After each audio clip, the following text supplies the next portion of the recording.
I'm excited to see you all this morning. You're all welcome to the third edition of the annual School Safety Summit. Thank you very much for coming today. I know how in Lagos, every Saturday, there's always so much going on. There are weddings, there are traditional events, there's just so much. But you chose to spend your time with us this morning, and for that, I'd like to say thank you very, very much. And we also know how it is when it rains in Lagos with the traffic and all that. But you still took our time to come here. Please, can we all put our hands together for ourselves?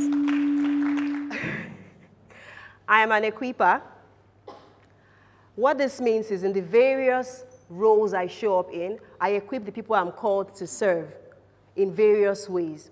This means that as a sought-after speaker to young people, I equip them with practical skills they can use to elevate themselves regardless of a known name, family connection, or money. As a child safety storybook author, I teach children across the continent how to stay safe in different situations.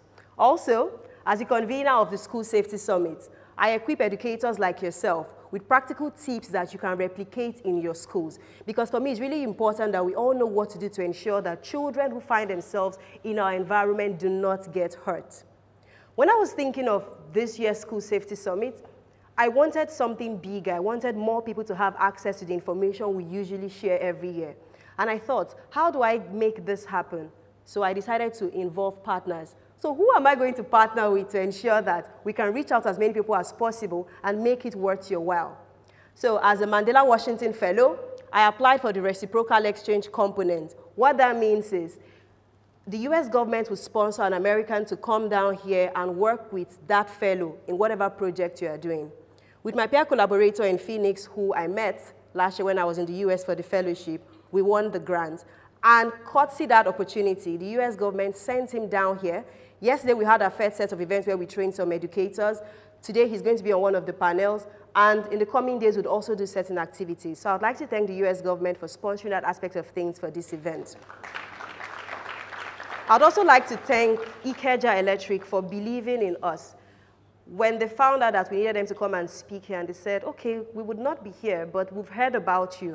We support what you're doing, and because of that, we're donating some packs so that your participants can win something today. I would also like to thank Cattle Foods for providing the custard. Some of you got, the first set of people that came into the hall, you got some custard, right? That was courtesy Cattle Foods. I'd like to thank Fumi Lori. Through her network, we got more educators. More are still coming. They've been calling and calling all the lines. Thank you so much for that. I'd like to thank all our partners that work together to ensure that we're here today. Avicenna gave us this hall at no cost to us, just because they believe in what we are doing. Kids Core School gave us their hall yesterday for the training we had with educators, just because they believe in what we are doing. So I'm not just here to say thank you to all these amazing people who have sponsored us. I would also like to share with you why we are doing this. In 2017, the theme of the first School Safety Summit was protecting the child in school, because we had seen so many accidents that could have been avoided, and we wanted to do something about it.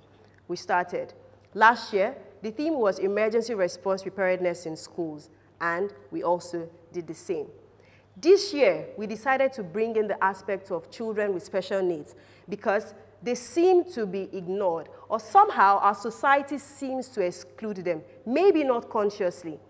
And so the reason we're having this conversation today is we want more people to become more informed, because knowledge empowers. If we know what to do, we'll be able to protect them.